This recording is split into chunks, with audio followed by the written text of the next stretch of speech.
All right.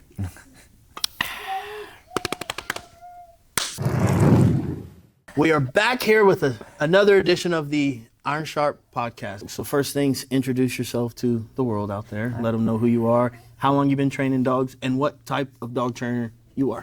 Great. I'm Benji Tompkins. Canine Communication is my business, and so yeah, that's how you can find me. Canine Communication DFW.com is the website. I've been training dogs since I was 10, but I kind of went you're to like school. 25 now? Thank you, I appreciate that. Yeah. I'm actually 40 years old. I know it might not look like it, but yeah. But I kind of went on just this spree of doing a bunch of other things. I went to college for just a normal degree, and then I went and worked in restaurants for a long time, and then I finally was like, and I've been obsessed with animals and behavior specifically for many years. So then I went back to school for ethology, which is studying animals in their natural environment. And it's called ethology? Ethology, yes. So that's just animal behavior, basically. Learned something new today. Yeah. And I emphasize it on like the canine species specifically. So like my getting real specific was African wild dogs. I wanted to kind of study their social behaviors and why they do what they do. But then, when I kind of finished school, I was like noticing, well, I've got all these dogs, and I was helping people out. Like they'd call me up for all their dog questions, and I was like, oh, there's a real, niche out here I could fill. But what I focus on mainly, like the way I train, is it's mostly focused on psychology and helping people understand who their dogs are. A lot of people, they anthropomorphize their dogs too much. We treat them like they're humans, and I have to remind them like that's not a human, that's a dog. And so but it's not that they're not valuable, it's not that they're not important, but they are dogs. Yeah. And so understanding how they communicate, understanding that if you treat them like a dog, you're going to get the best dog that you could possibly get. Yep. You treat it like a human, you're not going to get a good dog, which the same way if you treat people like a dog, you're probably not going to get a good human out of it. So I focus on helping people kind of understand how to communicate, how to understand who their dogs are, on a very basic level. Most people, what I found is they're not doing, they don't want a dog that's going to be winning obedience championships. They don't want a champion dog that's doing all these amazing agility courses and things like that. They just want a dog that they can just like live with. Yeah, can I sit at home and it's not like tearing up my blinds every time a dog walks by the window, or can I take it on a walk and it's not lunging at people, or can I just sit down and eat and it's not all up in my face and everything while I'm trying to eat. So I mainly just focus on helping people provide good structure in their homes. So setting up, what do you want your dog to be doing when you're doing stuff? So when you're folding laundry, what do you want your dog to be doing? When you're cooking, where do you want your dog? When you're changing the baby's diaper, where do you want your dog? And these are things people don't think about. Exactly, and those are the kinds of things that those are the moments that when you let your dog just kind of roam around and do whatever, that's when problem behaviors happen, because the dog is just living their life. They're just doing stuff, and they're just, and then no one's correcting them. No one's telling them, hey, I don't actually want you doing that. Mm-hmm. And then when you finally realize, oh, I don't want you doing that, well, the dog has already practiced it so long, and it's really hard to change it. So that's what I kind of focus on mainly, is just behavior stuff and teaching people how to correct those. We met through the Saving Hope Rescue, and have you done a lot of stuff with them? Yeah, they found me. So when I first started getting into behavior side, I was working under a few people just to kind of get my feet wet. I started off just working in resorts, just training random dogs here and there, and then I worked under a guy named Brad Bevel. He Bevel Dog Behavior in Dallas. I worked with him for a little while. And then I just kind of realized the drive all the way out to Dallas was too far, first off. And then I was also kind of I'm getting people who want me to train them, just me. And I have a bunch of clientele over, at the time I was living in Arlington over here. So I was like, okay, so I'm going to do this on my own. Mm-hmm. And I was living in an apartment, so I wasn't doing any board and trains. It was all just going out to people's houses. So there was a lot of driving and doing private lessons, but it worked, and that's how I did it for 6 years until I recently bought my house, and now I can actually do board and trains. But yeah, I like doing the private sessions with people because it's like you said, it's hands-on, and the way that we're going to handle is going to be completely different than they're going to handle. So they need to know the A, B, and C and the whys behind what their dog is doing. And a lot of times it's just they change one little thing, and the dog's going to be exactly what they need them to be. Absolutely. They're like, well, I'm going to hurt the dog's feelings if I correct him for pull. I'm like, okay, do you want him to pull you out in the street? Do you want the dog to, your leash to get out and you end up losing your dog? Yeah. Or do you want to tell him no for pulling on a leash or busting out of the front door. Yeah. You just provide a little bit of structure. Like the dogs are gonna fall in line. They actually like routine. They like order. They like knowing, all right, this is acceptable and this is not. And that's how I've always just kind of done my obedience, is just you work with the dog that's in front of you and you show them, hey, this is the lane that you can be in. And as long as you're performing that, I don't really care how you do it, because we're not being judged. I'm not, like you said, they're not being AKC obedience. They just have to down when they need to. They need to come when they are called, and they need to not run out that front door. Just relax. Just lay down. It's like those simple things, and people don't think about. You actually have to train the dog to do nothing. It is an actual training session. You have to train the dog to do nothing. Yeah, that's a big one. Yeah. And it's like, no, why do you get your dog to go to restaurants? Well, I sat at the house with them and made was them on my sit computer here for like 2 hours and don't move. You're so gonna I sit know right that there, they can. So when I go to a restaurant, I know we have at least, an hour, 2 hours before they get a little antsy or whatever it is. Absolutely. And every dog's going to be different. And the upbringing of those dogs is very, very important. And it's like, it's been fun working with the rescue, because like I get certain type of dogs because, Iron Sharp, people think, oh, Malinois, Corsos, those kind of dogs. The bite work dogs. Yeah, I'm like, I like little foo-foo Pomeranians and things like that. Those are fun dogs to work with. So like working with the rescue, it's been, all right, we don't know nothing about this dog, but it needs to still perform something. Right. Like, well, especially at the place like Saving Hope. So to answer your question, like Saving Hope, I worked with someone who was fostering a dog, and they just needed help.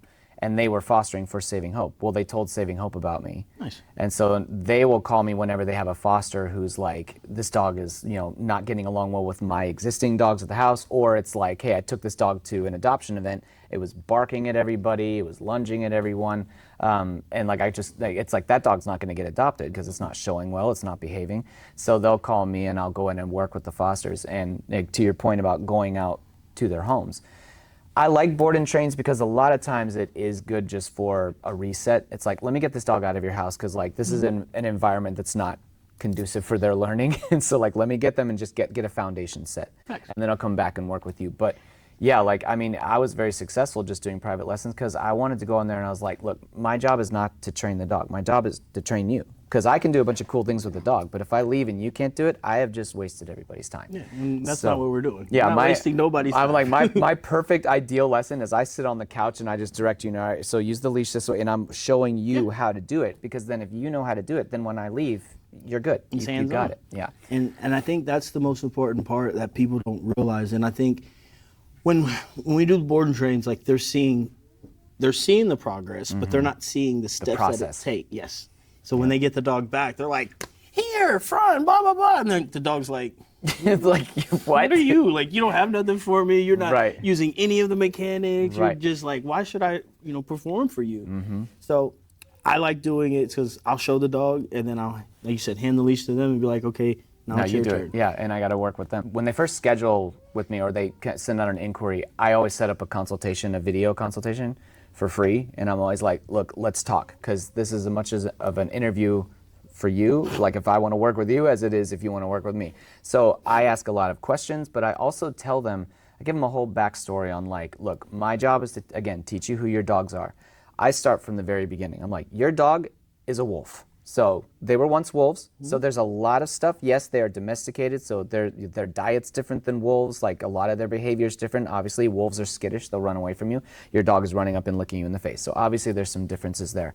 But the communication is not changed. If you find a friendly wolf that goes up to a golden retriever, they're going to be communicating with each other the same way they would as if it was two wolves, because it's all body language. So, my background in ethology and, looking at, the way dogs communicate, body language is the number one. It's all about how you're standing, where your tail is, how fast is the tail wagging? Is it wagging more to the left? Is it wagging more to the right? Are the ears back? Are the ears forward? All of that stuff is communicating something different, and it can be communicating a bunch of different things at the same time.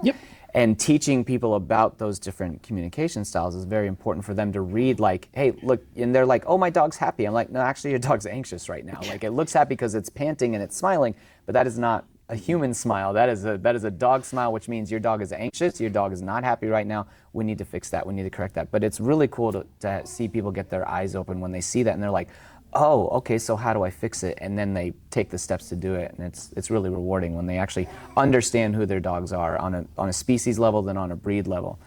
And you kind of mentioned something big, like about like every dog is different. Yeah, very much so. Understanding breeds, like a lot of times it's just a compatibility issue. You know, people will say like, I'm a couch potato, and then they get a husky, and I'm like, well, what are you doing? That dog needs to run like a lot, and it's like that was a bad decision. Or somebody, there's another person who, like one of my friends, is like, man, I'm a super active guy. He was in the gym, he was running all the time, and he got a bulldog, and I was like, well, that dog is not going to want to run with you for too long because he's going to overheat and die, man. Especially in Texas. So compatibility is everything.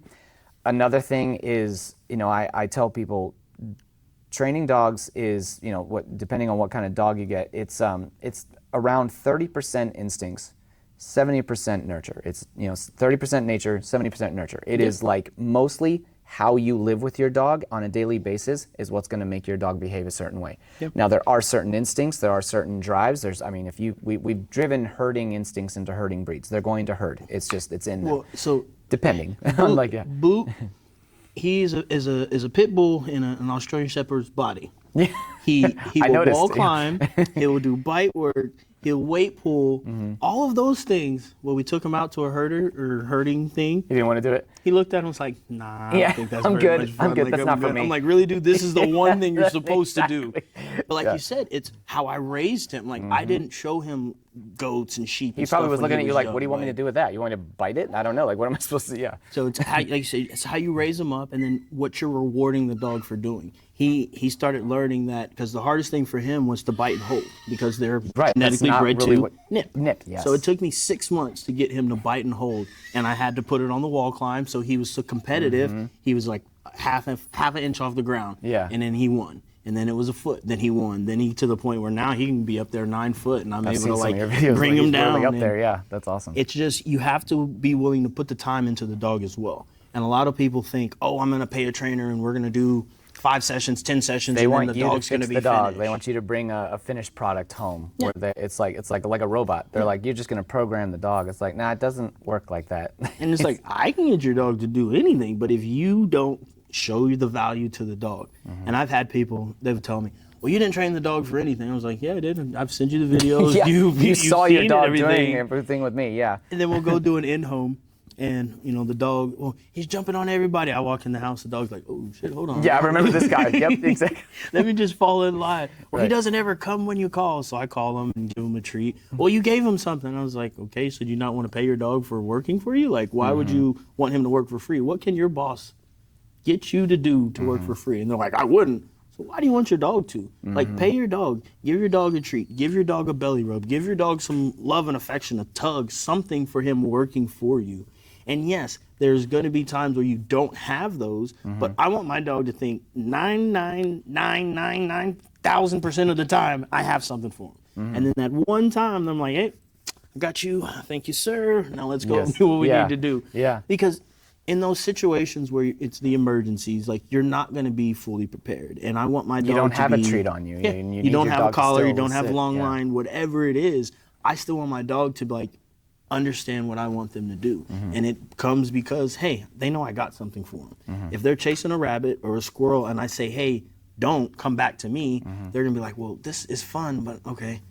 This guy showed me so much value, and we've also corrected them when they haven't listened. Yeah, they so learn like, know. well, there's a consequence if I don't go back to dad too. It's like it's not just the payment. It's also like, oh, I remember last time I didn't come, like dad like tugged on the leash and that didn't feel very nice, so I'll go back. But then when I go back, you give him a treat. They're like, not only did I not get corrected, I also got a treat. I got cool. something. I I got would a much rather go prize. back to dad. Yeah. So let me ask you. So on the spectrum of force-free and compulsion training, where do you fall? Those are interesting terms. So like this whole, coming from like a major, more like psychological behavior, standpoint, I don't really do obedience training a whole lot. So when, I tell my clients all the time, and it's kind of funny. I'm like, I honestly could care less if all the sit down, come stay heel. I could care less if your dog knows how to do that. What I care mostly about is, does your dog respect you? And how you get respect is by being someone who is worthy of that. Like, they don't just give it to you. You got to earn that from a dog. And Facts. so, but does your dog respect you? Does your dog listen to you? And are you, as the human, providing everything that dog needs to be successful. Food, water, shelter are kind of given. So if I see you're not doing that, I'm kind of like, I'm not going to work with you. You're like, that's another level of like, horrible person. But like, also, are you providing mental stimulation? Are you providing exercise? Are you providing good structure, rules, boundaries, all that stuff? If you're providing all those things, your dog will be successful. And also consistency. If you're consistent with it. It can't be, if you don't want dogs on the furniture, it can't be like, get off the couch, get off the couch, get off the couch Monday through Saturday. But then Sunday, you're like, well, the game is on. I guess you can come up here. They're up here hanging out with you. And then Monday, you're back to get off the couch. You have just told your dog, you're not trustworthy, and they're not going to respect you. So if the rule is no couch, the rule is no couch. Don't get up there. If the rule is you can get up here maybe and you have to sit in this spot, then it's always that. Don't let them wander around the couch and get all, it's like, no, your spot on the couch is right here. And be consistent with it.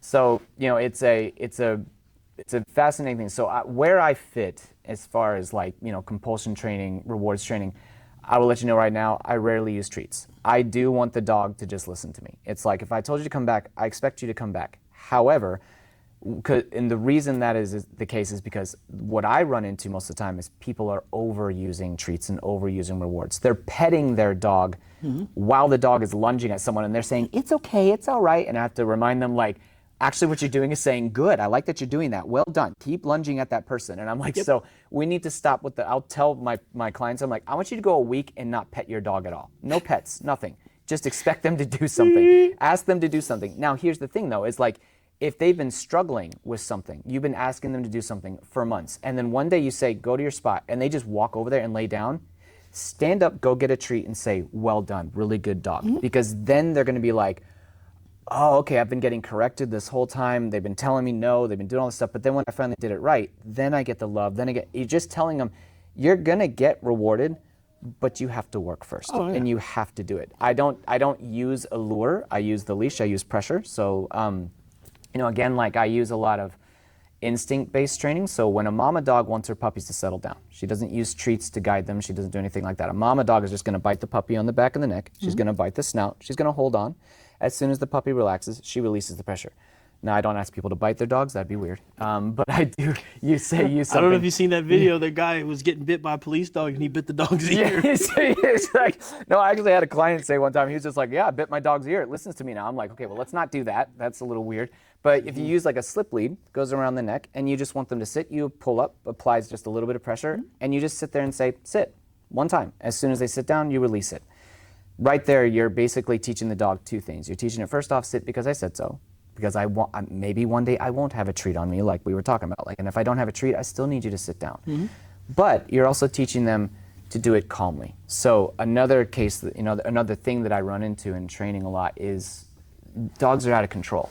They're just barking at everything. They're so crazy, and people are then taking them out to a dog park and going, fetch, fetch, run, run, run. And then they're like, that's going to calm my dog down. And then the dog gets back and it's like, that was a rush. Let's do some more. And I'm like, and it's with these like Aussies and, Belgian Malinois. And I'm like, oh my gosh, you have never given this dog an off switch. You've never actually slowed it down. Sometimes you actually need to tell them, hey, I want you to just walk.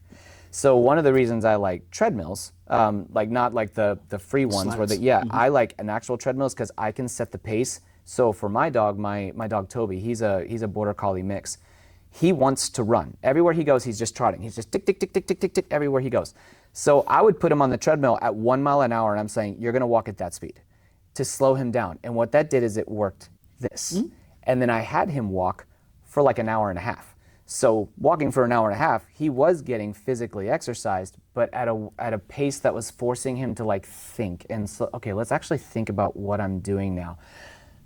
Take a deep breath. And then when I brought him inside and said, now go to your spot, he was much more willing to lay down and relax. So teaching people like, hey, it's time to settle down, it's time to relax, but also that kind of communication of like, hey, I just need you to relax. And it also helps you not be like, come on, sit, sit, sit, come on, da-da, look at me, come on, da-da, with the treat and da-da-da. It helps you just kind of get the dog's attention. Let's sit down. As soon as they sit, you relax. Everybody's relaxed and calm. So I would say I'm a little bit more like, I just expect the dogs to listen. It's like, I guess some people would call it old school, but I'm also not against treats. It's just like, if the dog's gonna get a treat, it has to do the thing. It has to do what I ask. Yeah. And it's funny because we'll work with a lot of quote unquote aggression cases, and I'm like, they're like, this dog is so aggressive and blah blah blah, and I'm like, all right, let's see. and then the dog does something, and I just give it a little on a slip One lead, little not correction. even like on a prong or nothing. Just Right. and the dog's like, oh. Yeah, like, oh, you wanted me to do that? Okay, yeah. Okay. And I'm like, so what do you usually do when they do this? And they're like, well, I take them away. I said, oh, so you're rewarding your dog. Well, Yes. how am I rewarding? I said, well, the dog's acting out. It probably doesn't want to be in the situation. It does this behavior. You remove it from the situation, or the person leaves. And then I tell them, I said, Or you pet it, or we you do, give it a treat. yeah, you reward something. And I tell them when we do police work or, protection dogs or anything like that, I reach for their toy. When they bark at me, I go away. The next time I make them bark at me twice, and then it goes away. And then each time they do it, it gets a little bit more intense, Yeah. quote unquote, like. And I tell people, we're not making protection dogs aggressive. We're making them competitive, and they're understanding well, they how need to to have the win drive. the game. Yeah, if they don't have Yes. any drive to go after the sleeve, they're not going to be a very good protection dog. So it's the same thing when these people are having dogs that are insecure and they don't want to be in a situation. They bark, cause a scene, and then they go put them up. The dog's like, oh, okay, good. That's how I got to get out of good, that. So exactly, then the yeah. next time, all right, I did the barking. They didn't bring it out. Okay, now I'm going to nip. Okay, nipping gets it. And then now they just keep escalating, and it becomes a problem because they're not controlling the outcome. And then you go in, show them one or two things, and the dog's like, oh, this is easier. You're going to tell me what to do when I'm stressed. Okay, Yep. cool. I'll listen. Yep. And One it's of just the- taking the time to show the dog what you want from them. Exactly. Yeah. One of the most interesting cases I dealt with was a pity. His name was Maxwell. He was one of those just big head dogs. The But blockheads. He was just. I mean, every person he saw, just I'm gonna attack you. I'm gonna kill you. And I started looking at him while he was doing it, and I was like, oh, this has nothing to do with him. This has everything to do with who's holding him. And when I started walking up, yeah, he was trying to come at me. He was, "Arr," and I was like, all right, what I want you to do is hand me the end of the leash. So they were still holding him back. I was like, hand me the end of the leash. And I was like, now I want you to walk away that way. They walked away that way. He tried to go with mom, and I was holding him so he couldn't. And I brought him over to me, and he didn't want to come. He was like, oh God, what do I do? And as soon as I just kind of drug him over, he started to come over. He just came and sat by me and just looked and was like, what do I do now? No aggression, no nothing. And so I had to tell the people, I was like, this has nothing to do with him. This has everything to do with the energy you're bringing around this dog. Your insecurity, your anxiety, whatever you're dealing with is translating in the leash to this guy. Now, I didn't do anything magical. I didn't do dog training. I didn't do behavior. All I did was grab your dog and take him away from that energy. And as soon as he was with me, he could relax. He was like, okay, so this person is calm, is relaxed, and there was no emotional attachment. I was just like, you're just a dog. I don't care. He just sat right down. So, it a lot of times is just energy of people, but also what they're rewarding. Because you mentioned before, if the dog nips and your hand goes away, they think, that gets your hand to go away. So a lot of times if there's a little dog, I won't do it with a big dog, obviously, but with a little dog, you got a Canine Corso, I'm not doing the same thing. But not taking a bite for that. Right, but if there's a little Chihuahua, actually I'm training a dog right now, a Chihuahua who's biting people over food. Well, I put my hand near his food. He tried to bite my hand. I made a fist and I actually stuck it in his mouth, and he was just biting around my hand, and I just held it there, and it was he was so dumbfounded. He was just like, it didn't work. Why It didn't work. Why is your hand not going away? And I was just like, you're not gonna move away when you do that. And then after a while, I could do anything I wanted with his food, and he would just let me do it. And also, I was trying to show him, look, I'm not gonna take your food away. Yeah. I might, but I'm going to give it back. I'm going to feed you. This is not the only time you're going to eat. So I put the hand in front of him. He backed away. I took his food away. I set it down, and then I was like, now you can eat. And I walked away. So to teach him, you want me to go away, biting me is not going to work. Yeah. You want me to go away, you relax, you be calm, you eat like a normal dog, then I'll go away, then you can eat. And so, that's something that I'm not going to ask my clients to do that. Hey, stick your hand in there. But I just wanted to show them look, this dog has been rewarded for biting. That's why he's doing it. He wants you to go away from his stuff, his food. He lunges at you. If you even just go, like this, it worked. And then he's going to keep doing it. They do wrong when they want a dog to like them. People, if they want a dog to like them, they stare at the dog and then they move slow to them, and it's like you're stalking. Yeah, that's if two dogs are getting into it, and I always ask, well, if you ever seen two dogs get into it, they're like, well, yeah, they move slow. I'm like, yeah, and then they're making eye contact, and then what? One of them bites. So the dog is not going to allow you to bite them. So if you're moving slow and you're reaching, and then you try to go over the head, the dog's like, nope. Yeah. Well, it looks like stalking. Yeah. You don't know how many times I've walked in somewhere and been talking to the people, and they're like, this dog doesn't like anybody. And I'm like, oh shit, well, you should have told me that before. Like, I'm letting him pet, like he's, I'm scratching under his chin. Exactly. They're like, well, I was just so shocked. He usually goes crazy whenever anybody walks in. Yeah. But when I walk into people's house, I don't acknowledge the dog. Like, I see the dog, obviously, because I'm not, going to get sneak attack or anything. Right. But, like, all right, dog's over there. Hey, what are we doing? Boom, boom, boom. Right. I may even just toss a treat without even acknowledging the dog. And the dog's like, wait, hold on. Like, oh, you saw me? What do you got for me? Like, and then they want that attention because we're not giving it to them. So we got to make sure we're correcting behaviors, but we also got to reward the right thing. Absolutely. And that's what people always, well, I don't want him to do this. I don't want him to do that. I don't want him to do this. What do you want him to do? Well, what do you want him to do? Yeah. Like, you're doing a bunch of no's all the time, and your dog's like, well, what can I do? And if they never show them, then they're not going to know because they are an animal. Exactly. They're not a human. We have to show the animal how to be a part of our lives. And you have to communicate in a way that they understand. You have to actually use the language they use. You can't just get off the couch. Get off the couch. I'm like, I have to remind you, realize your dog doesn't speak English or French or German or Spanish, whatever you speak. Your dog doesn't speak that. Yep. Your dog speaks dog. If you want your dog off the couch, it's not enough to just say, get off the couch, get off the couch, get off the couch. Because then they're going to look at you and like, okay, well, where can I lay down? Because that was quite comfortable. I would like to be up there. So I say, let's get a cot. Let's get a bed. Let's get something, a designated area. And then you use a leash. Let's get off the couch. Let's go over to your bed. Let's lay down right there. And that's where I want you. And then if they stay there for 20 minutes, you reward them. You know what? Let's go interact. Let's go outside. Let's go for a walk. Sometimes that is the reward. Yeah. Another thing, the reason I don't use treats as often is because a lot of times I have to remind people, like, the treat is not always the reward. If you say, come on, bud, let's go outside and go potty, and they run to the back door, and they're really excited about going outside, what is the reward? Going outside. You don't need a treat. But if these people go to the door, they'll open up the door and the dog's sitting, look, go, good boy. And I was like, what was the treat for? He wants out. So if you go to the door and you open up the door and they're sitting there calmly, cool, you can go out. So that's, I kind of remind people, like, a lot of times the reward is things that you don't expect. The dog is telling you what they want. Yeah. So if they want to, like, they see a dog, they're lunging at the dog. They clearly want to go towards the dog. So if they're lunging not in a way that's aggressive, they're excited, like the stereotypical doodle, just, I want to go over there. I tell them, like, okay, so what we're going to do is we're going to walk towards the dog. They pull towards the dog, you turn around, you walk away. They hit the end of the leash, they're like, oh gosh, that didn't feel very good. We walk back. We start walking towards them again. If they run again, we walk back. We do that over and over and over again until they learn, like, okay, I get to keep approaching the dog when I'm paying attention to my human and I'm walking slowly and I'm walking calmly. Then we just keep going towards the dog. I'm like, you realize I didn't use a treat at all. I just used, we get to keep going towards the thing you want to go towards when you're doing what I'm asking. And so that's another thing that I focus on, is like teaching people, hey, the reward isn't always a toy. It isn't always a treat. It isn't always, affection even. Like, sometimes they don't even want to be pet. Like Shimmer, the one I just brought home, she obviously does not want to be pet. So she does not want to be touched at all. So, like, a reward for that dog is I do give her freedom to kind of go away. Like, after I've forced her to, like, hey, you're going to walk with me, you're going to work with me, I'm going to make you jump over things, I'm going to do stuff, I will literally take her to a corner of my yard and I'll set her down and I will walk away and say, you can go hang out over there and be away from me, because I know that's kind of your safe space right now. And because I've been doing that, I've noticed that now, like, if I go out and just sit in my backyard somewhere, she's actually walking over and, like, laying closer to me, because she's like, okay, so this guy is, like, he's not so bad. He's making me be near him, and because he's making me be near him and nothing bad is happening, I guess he's not so bad. But I'm also, like, giving her space.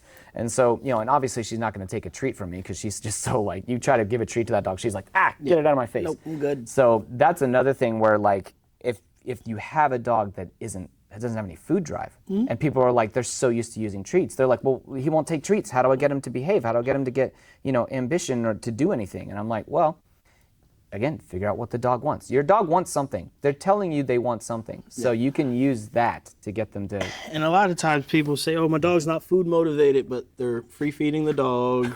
Like, food's out of dog's like 80 pounds overweight. Exactly. Like, you're just like, I mean, he's not got gonna an 80-pound corgi walking around. You're just like, yeah, of course he's not food motivated. He's full. Yeah. I'm like, if your dog doesn't like a treat, don't feed him for a day, and then the next day show him the treat, and I bet he's gonna like it then. Yeah, exactly. And they're like, well, that's crap. I'm like, well, think about it in the wild. If we're a pack and we go out on a hunt and we don't catch it, we don't eat that day. And Also think about if we do go on a hunt and the other dog is sitting back at the camp and you didn't catch this. They don't get to eat, or they got to wait their turn. If they try, they're probably going to get messed up a little bit because everybody has to do their part. And we like to talk about pack responsibility. Every dog has a responsibility in that pack. Yeah. Everybody doesn't have to be the leader. Everybody doesn't have to be that tough dog. Everybody's got a role to play, though. Yeah, for sure. And if once you start showing the dog that there is a hierarchy and you are basically the top. I don't like using that alpha because people use it to the extreme, but like for lack of better words, like you're the alpha. But a lot of people don't realize, like gorillas, the alpha is also doing a lot of like help for the other people. Oh, it's taking care of the babies. It's taking care. Yeah, it's babysitting. It's doing. So it's not always I'm a big tough guy. Yeah, you gotta listen to me. Like sometimes it's showing care. Sometimes it's being there for them to listen, whatever it is. And a lot of people try to misconstrue, like, oh, you gotta put the dog in its place. And I'm like, no, you don't have to, because those dogs that get put in their place, the moment they get a little sliver of freedom, boom, they're gone. And they'll listen to the person that gave them that correction, but they're not gonna listen to anybody else. Yeah, because they know. Yeah, as soon as you're gone, they're gonna. If somebody else tries to give them the command, they're just like, who are you to tell me what to do? You're not the boss. That guy's the boss. Yeah. So that's why when people are like, oh, I got an aggressive dog, and that's my favorite part of owning like my own business is like how we going through emails, aggressive, 4-year-old Corso, nope. I'm just not gonna do it. No, like, I'm not. I mean, I really, if I have not worked with your dog, I won't take a Corso over 8 months. Because by the time you're bringing it, they've already had those a lot of practice doing stuff. And I'm like, I'm getting old. I don't want to get bit anymore. Like, it's not fun, seeing your own blood and having to deal with something that's trying to tear you up, or seeing them hurt your dogs. Because I mean, that's the part of my business too. Because it's funny. Like, I used to be the guy. I was like Caesar Milan. I'm like, let's go in there and give me the most aggressive dog. I'm gonna take care of this for you.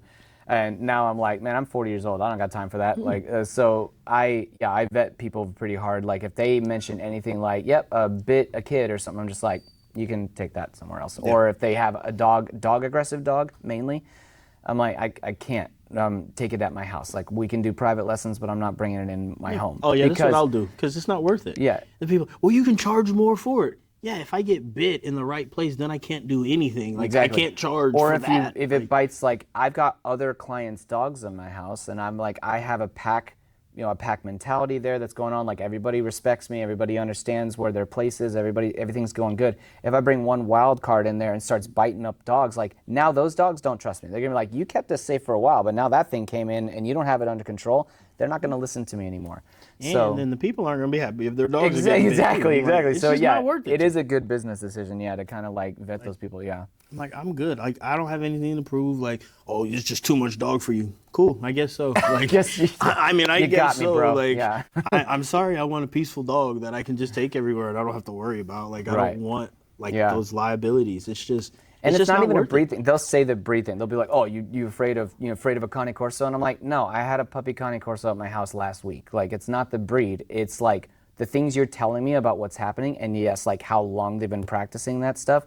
No, that dog is not going to be a fit for my environment or for my home, or it's going to be like so much work that every other dog in my house that is also in training is going to get neglected because I have to spend 8 hours a day on this one dog, getting them to just not kill anyone. Yep. And like, I don't have that kind of time. Like, I've got other lessons I got to go to. I got other dogs. It's like, I had this little game dog, a little pitty, and like, he was a fun little dog. He had drive. He wanted to work, and then one day the switch clicked in his head, and he's like, "Oh, I have to kill a dog now. My God.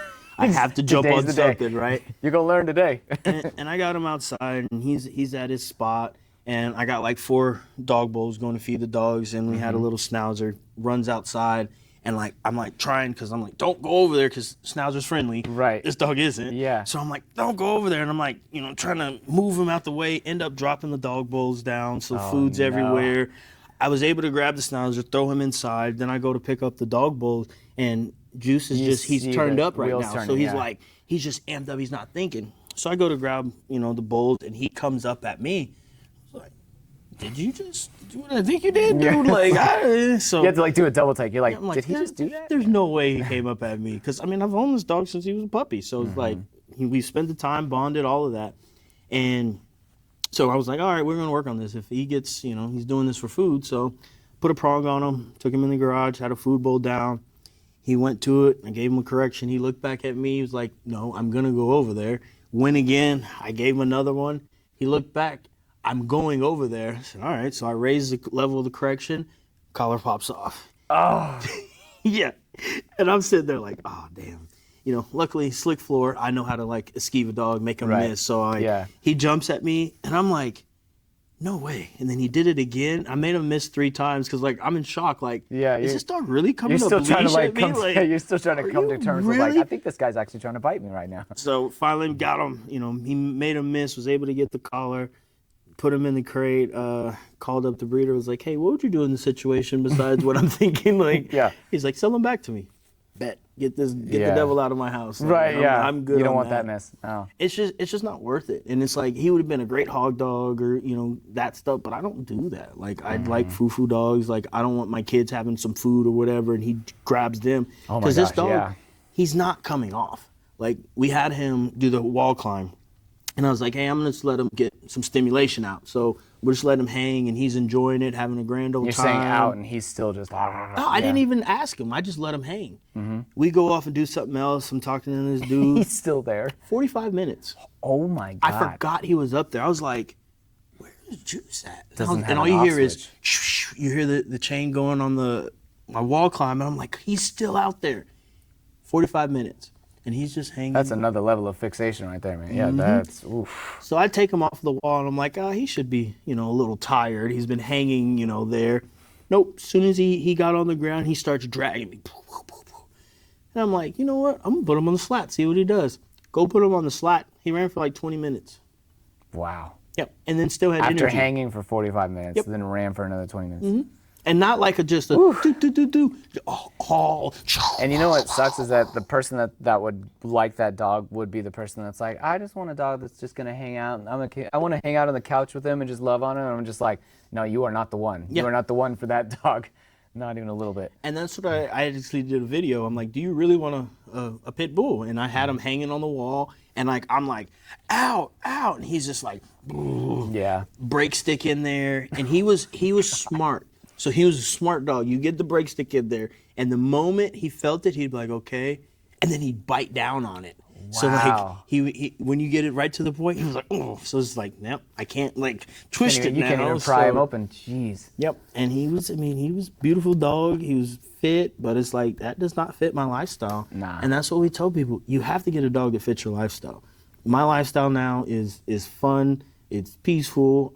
So I got me a white people dog. I got a dog where people look at me and they're like, oh, you're not a dog fighter.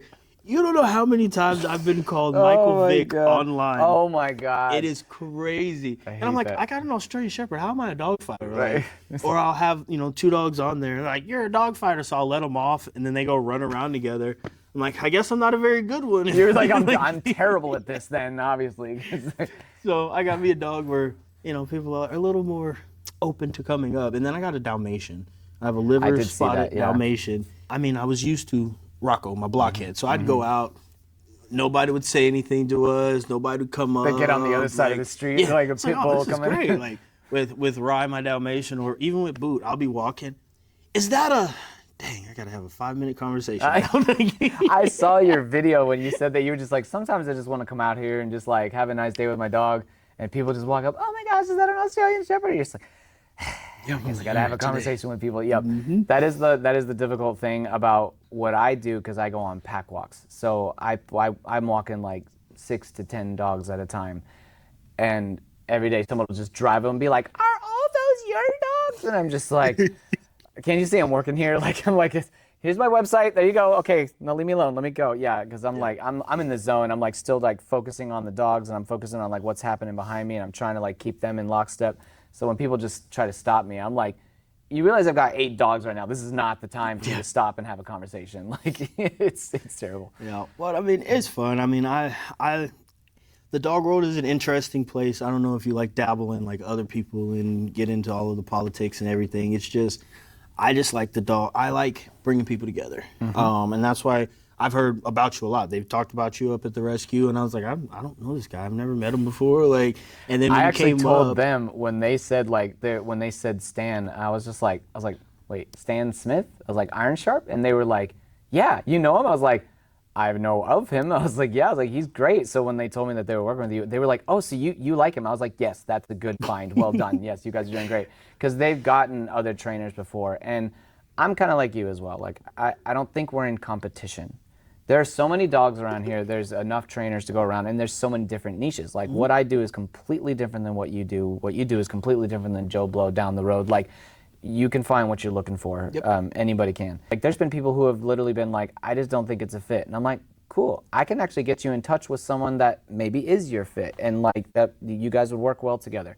Because at the end of the day, I want the dog to be trained. Yep. I want the dog to be trained, and I want you to be happy with your dog. I got into this to help people. That might sound strange because a lot of people are like, oh, I got into dog training so I wouldn't have to deal with people. I'm like, you're in the wrong business because that's the whole point. You're supposed to be training the people. Like, yeah, you can do it. Again, going back to our conversation, like, you can do it, but the people have to. You have to be a people person. You have to talk. You have to be able to actually teach them. You have to become a teacher. You have to communicate well. You have to communicate in a way that they understand. You have to be approachable. Yep. I love, that they found you because they were asking me. They're just like, oh, is this guy a good trainer? Is this guy a good trainer? And some of them, I'm just like, I mean, they're doing the positive reinforcement thing only, which I don't know how successful it's going to be when you have rescues who have never had any structure or balance in their life.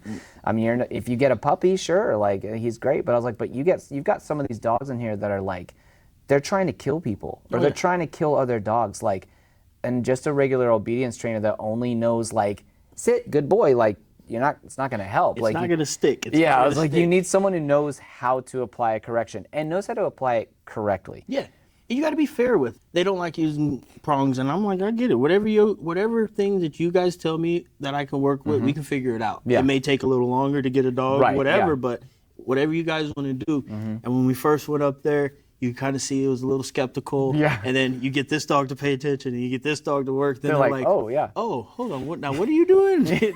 It's like now they're asking questions. They're like, how did you do that? Yeah. And it's like just changing a couple of simple things, like the dogs busting out of the crates, like stop that. Yes. It helps everything else. Yeah. If your dog's not paying attention from the moment That's they come step out the crate. one. If you can't even get step one, you're worried about them lunging at another dog, but you can't even get him to just not bolt out of the crate and jump on you and come like, you're not going to get them to stop out there because there's no distractions around. It's just you and a dog.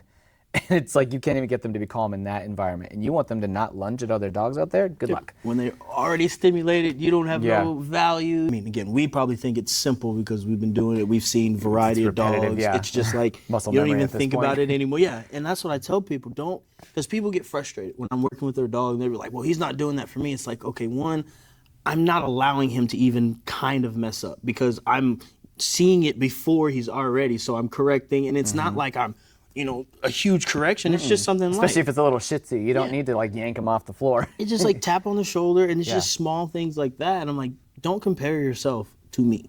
I've been doing it every day for the last 10 years. Worked various dogs, some dogs who shouldn't be doing what they're doing, and we still worked with them. So you start learning how to read things.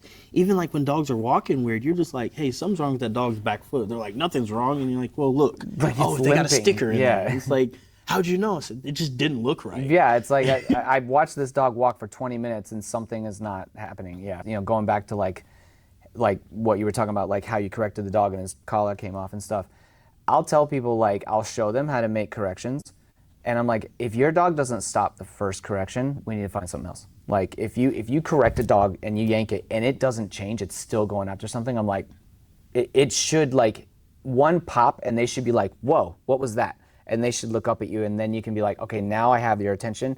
Now I can guide you and tell you where I want you to be. I can give you a treat because you looked at me, things like that. But like, if you got like, again, like a pitty, or you got like a Rottweiler or one of those big box head dogs, and you're just like every time they go out, you're just cranking and cranking and cranking and cranking. I'm like, right now you're just frustrating it. Like now it's like it is gonna turn on you because it's gonna realize like you're the thing that's causing the ow, and it's gonna turn and be like, knock it off. Like you have to, like the correction is supposed to get their stop the fixation and get their attention. That's what a correction is for. Rotties are on my list of dogs that I'm like, nah, I'll work with puppies, but older ones, no Yeah. sir, I'm good. So yeah, I'm like filled with scars, but like that right there, that's a Rottie. He got me. He got up there, and that was the first hospitalization. But I've been put in the hospital so many times now. I don't even. That's why I'm like nope, I'm not. Yeah, there's certain dogs I'm like nope, I don't need that mess. So I'm good. I had a Rottie try to take my thumb off. And then I've been bit on every body part from my foot to my forehead. We're actually doing a compilation of all my bites on a video. But I'm like, oh wow, we'll start editing or they'll edit it. And then I'm like, hey, I found another one. I'm like, I got to change the whole format. I'm like, my bad, I found another bite. That's crazy. And yeah, going back to like, you were saying the, like when people get frustrated, that is a big thing. And I totally get it. And I try to be empathetic in the sense of like, okay, what is something that I do that I'm not very good at, and I'm seeing somebody else that's really good at it, and I'm getting frustrated because I can't do it. And I'm like, and I remember there's been times when I've been doing some of those things, and they were patient with me, and they were like, hey, look, you haven't been doing this very long, and also like, there's certain things that you're just like, because you've never felt it, you don't even know what questions to ask yet. Like, you just haven't been doing it that long, so like, give yourself some grace, be patient and stuff. So I'll tell people, like, you realize that this actually is a relationship thing. You're building a relationship with your dog. It's a living, breathing creature. We're not programming robots here. It's not a phone. It's like so when you go back, that you've been away from the dog for a little while, and you go back and it walks right up to you and sits down, and it's like, people are just like, how'd you get him to do that? I'm like, because this dog has a relationship with me that is built on what we did. I have had, this dog has never practiced snuggling with me at night. It's never practiced, just like laying on my feet and protecting me or, claiming me as a resource. It was work from the day it met me. It knows me as like, oh, well, that's Mr. Jobs guy. He's got Mr. Rules and Boundaries guy. So I got to listen to him in that way. And I tell them, like, you've practiced allowing the dog to do certain things. And so you're building a new relationship with them. That takes time. Yep. There is no quick fix to this. It is going to take a long time for you to build up that relationship with them to where they do respect you, they do trust you. So yeah, it is it's you have to tell people, like, you got to be patient with this. It's not going to happen overnight. You got to communicate what you want the dog to do, and it's just, again, like Rocco, he hated water, he hated loud noises, like those things. He, like, if it was a thunderstorm, he'd be under the bed. But when we went on America's Top Dog, it's loud noises. He had to go through water, but I did it with him. Yeah. And he's like, well, if you're going through it, I'm going to go through it too. Guess I got to, like, I don't care. Like, I'll go through hell and hot water for you. And it was the first 2 years of his life, all we did was spend time together. Like, so he trusted you, Yeah, it was a point where if somebody didn't want my dog to be there, I didn't go to the place.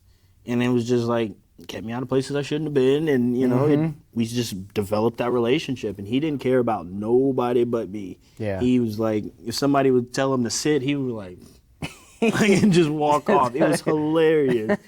And he just, like, he showed me a lot because he just wanted to make me happy. And then the next dog I got, like, I tried to make her be him, and it was like, she's not him. So, like, she couldn't be herself. And then once I actually allowed her to be herself, she started doing a lot better. Yeah. And then my next dog was, who was it? Was it Boot? Yeah, I think Boot was after Oakley. Like, I just kind of let him be himself. Yeah. And then we're like, hey, I want you to do this. I like it when you do this. And he's like, yes, okay, we'll do more and more and more. Yeah. And it's just showing him what I want him to do. And yeah, it wasn't perfect at the beginning. And, you get the hate comments. Oh, he's not a real protection dog and blah, blah, blah. I'm like, okay, because he's not a Mal or a Shepherd who's been genetically bred to do this from birth. He's not a lot of weight. He's really little. Yeah. He's doing it. He's chasing the flirt pole. He has drive. He's confident. Like, what isn't he doing? Because he doesn't work like your cracked out dog. Also, and he's clear headed. And also, you're not a cop. You're like, I don't need him to chase down a perp right now. I'm just doing something he loves to do, and I'm fulfilling my dog because he loves doing it. So I get a lot of questions about like protection work, like getting into like what you do, and one of the big things, because people are asking me, they're just like, well, like, what do you think about that? Do you think it's like good? Do you think it's bad? I'm like, I love it. I think it's fantastic if you do it right. That's the main thing. Because I tell them all the time, I'm like, you don't want your dog to be a psycho. You don't want to be jumping at everything. You don't want to be going crazy. And I'm like, yeah, but those protection dogs aren't going crazy all the time. They go crazy when they're doing that activity. because that's what we bred them to, that's what we train them to do in that activity. When it's time to do bite work, I want you to go crazy. If they weren't going crazy, they'd be terrible at that. But when we're not doing bite work, I want you to just sit here and relax. Like don't run around, don't be crazy, don't bark at anybody, just sit down. Yep. My dog, actually, it's not bite work, but like he is a crackhead when I bring out a tennis ball. As soon as I bring a tennis ball, he's like locked in, ready to go. I can throw the ball, I can make him do stuff, he can go in and out of the legs, he can do all the crazy tricks, goes and gets the ball, brings it back, goes and gets the ball, brings it back. As soon as I put the ball up and say we're done, right back to just, okay, we're chilling. So I'm like, you can get your dog excited about stuff, but the context matters. It has to be like, you can get crazy when I bring out the flirt pole. You can get crazy when I bring out the tennis ball, when I bring out the rope toy, or when we're doing bite work. But if those things are not happening, there's no need for you to be going crazy. You have to sit down. And that is something you have to practice. You have to actually do that. Like you saw Boot. He went, bit, did everything, and I was like, hey, you're done, pig. And then he walked right by. I was like, okay.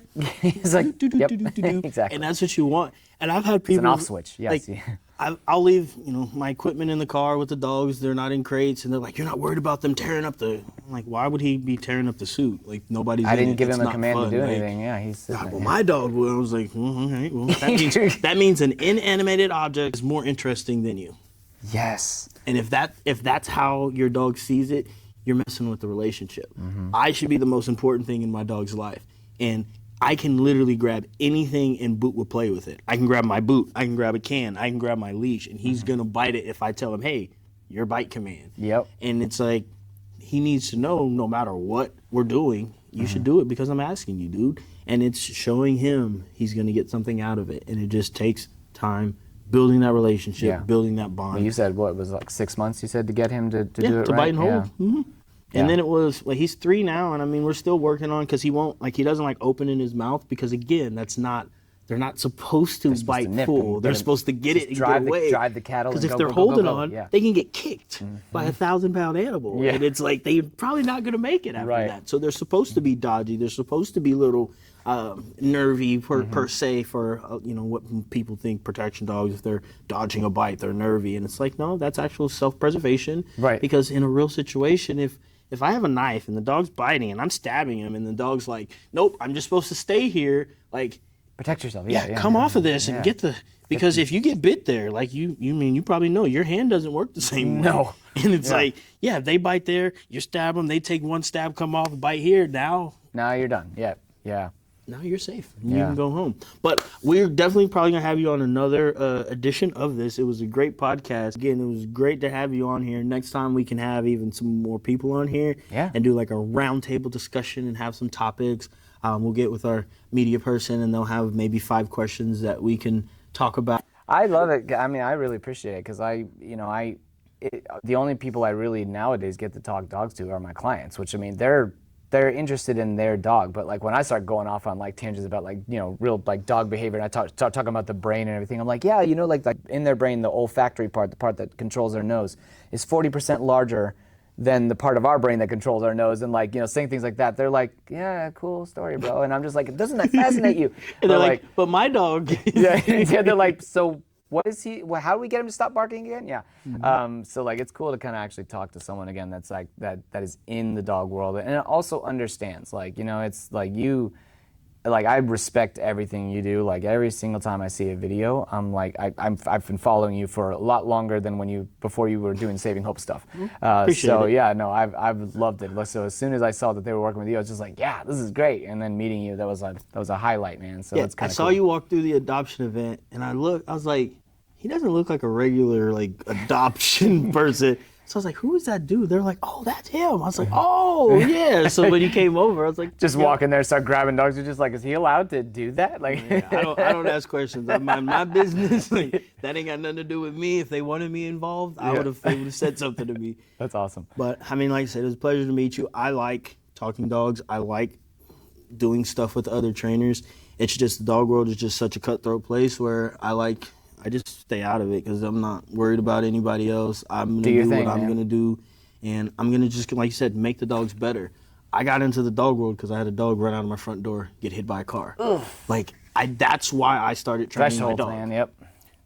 I didn't know about social media. I didn't know about clubs, politics, none of that. I just played with my dog. And then we got popular on social media, and then that's when all the hate and everything comes. And I'm like, it's weird to see that you're getting the hate, especially with like a dog. Like when you're saying like they were hating on you for a dog like Boot. Like it's like I would actually say, shouldn't that be more impressive?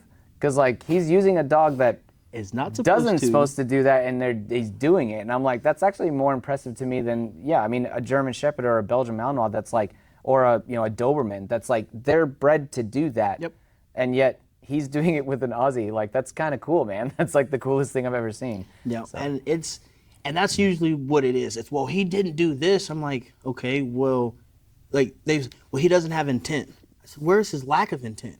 Like he's going 100 miles an hour to the bite. Intent, He's biting. He's left bruises on people through the suit.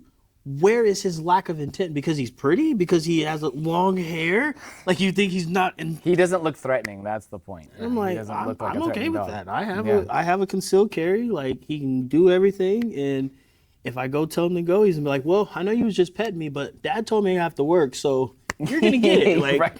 And it doesn't matter. We've done that. I've been bit by the smallest dog, and it still created an ow moment. So, I mean, it doesn't matter. I mean, people think that, like, if it's an Aussie, that it's not going to hurt when they bite you. And I'm like, bro, I can attest from all the bites that I've had that, like, it can be a little dachshund, and it can be like you're out for a week because of where they bit you, and you're just like, my hand. Yep. So, yeah, it doesn't matter. If he does what you're asking, that's great. And actually, I think it's more impressive that you use a dog like that to do that. And I'm like, I don't care what you guys think about my dog. You guys aren't feeding him, so why does it matter? Like, well, I wouldn't own that dog. Okay, I wouldn't own the dog that you have. I mean, that's why I own this one and you own that one, and yeah. Well, you can't do this. Okay, well, you can't go in public with your dog without having 18 collars on them, and the dog's a liability, and you're on edge. Like, it's also like a sled dog. They're getting pulled down the road as it's happening. I'm like, we literally go to, last time I was in Florida, I went to a career day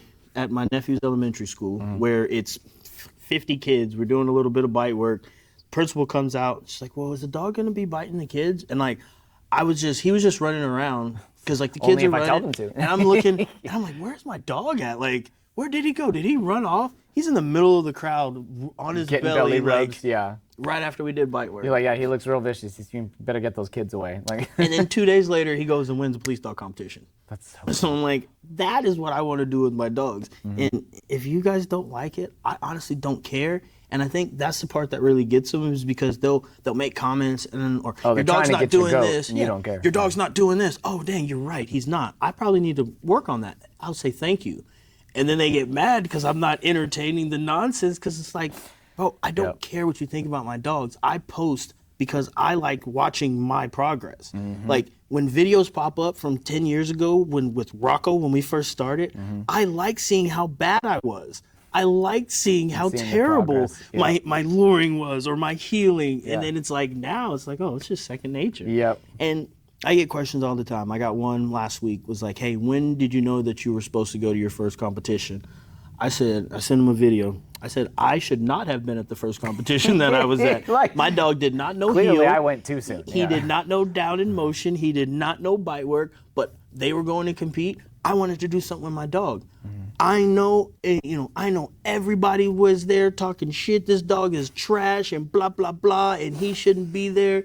And, we did. The next 3 months, we actually worked, and we ended up going on America's Top Dog. To work harder. And yeah. And I mean, they don't never really say anything to you. Like, people make underhand comments and things like that. Like, oh, if you were training this way, it'd be better. And I'm like, cool. Like, I don't care about what you guys are doing. I'm going to live with my dogs. I'm going to take care of my dogs, and I'm going to have old dogs. And a lot of, like, trainers, I'm like, if you've been doing dogs for 15, 20 years, why don't you have an old dog? Like, you have all of these young dogs, and, like, yes, dogs die, but it's like, I have a 12-year-old, I have two 12-year-olds. One is Rocco, and I have a bum. He literally does absolutely nothing. Took him out to Walmart when he was young, and he took a massive dump in there. And I was like, you know what? I'm going to spend my time working on Rocco and not building you up. So he's just a pet. But then we have like a 6-year-old. I got two 5-year-olds. Like, I have multiple dogs, and all of them work. Yeah. And it's like, where are you guys as old dogs? If you guys are dog men, they'd probably just get rid of them because they're not useful anymore. Yeah. That's sad, because I mean, my oldest dog, she's 14 right now, and she's the fist that holds me together. She's a little bull terrier mix, and I don't. It's to the point now where I'm like looking at her. I'm like, you can't go yet. Like I'm just like I look at her every day. I'm like, no, not yet. Like because I need you around because she's just everything. And she's also kind of like what you said. She's just a pet.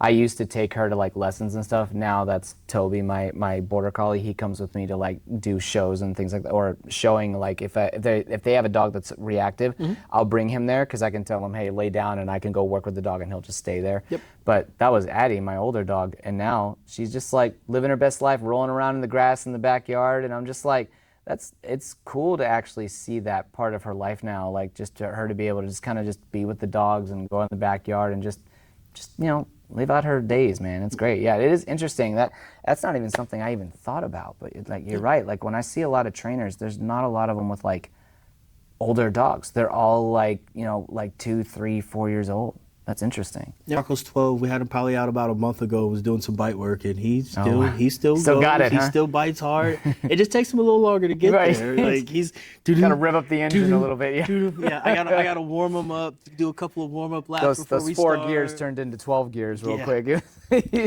But he still wants to.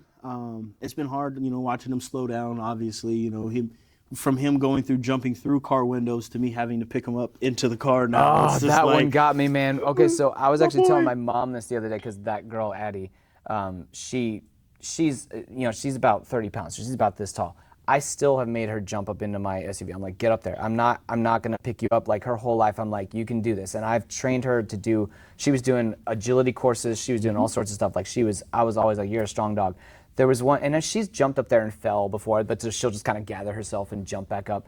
But there was one day, a couple weeks ago, I was at my gym and I got done working out, and she came with me, and I opened the door and I was like, come on, girl, hop up there. And she tried to, and then she stopped, and then just kind of like looked at me like, I don't think I can do it, Dad. In that moment, I was like, oh, it hurt me, but I was like, it's okay, I got you. And I picked her up and put her in there. But it was like one of those moments where we both just kind of looked at each other and we just knew. We were like, yeah, it's time, man. Yeah. I can pick you up. Well, you know what? I got you. You've done enough. Yeah, you did good, girl. You had a good run. I can help you now. Because I was trying to get him too, and he would go and he'd be like, and then he'd stop and hesitate. I was like, oh, you don't believe anymore. Because he's tried and he failed a couple of times, and he's like, hey, don't work like it used to. So I'm like, man, I get it. I got you, pup. I got you. But I think that's a good enough thing to wrap up on anything. Yeah. Ask your trainer where their old dog is. I will, yeah, exactly. What do you just ask that question. Do they have an old dog? And if you guys want to see this, we're going to start posting on different platforms, and we're going to have podcasts on the main channel and things like that. So we're going to get it all figured out and let you guys know if you guys have any questions, anything that you guys want to ask. And how can they find you again? So my website is caninecommunicationdfw.com. And you're on social, like Instagram, Facebook? Yeah, you can. It's canine_communication is my Instagram. That's all I got right now. I don't have a Facebook, but I do post a lot of videos up there of like me like walking dogs and working dogs and things like that. So cool. So I appreciate you coming on, man. Absolutely, sir. And we'll have you back on. Just take care of your dog, people.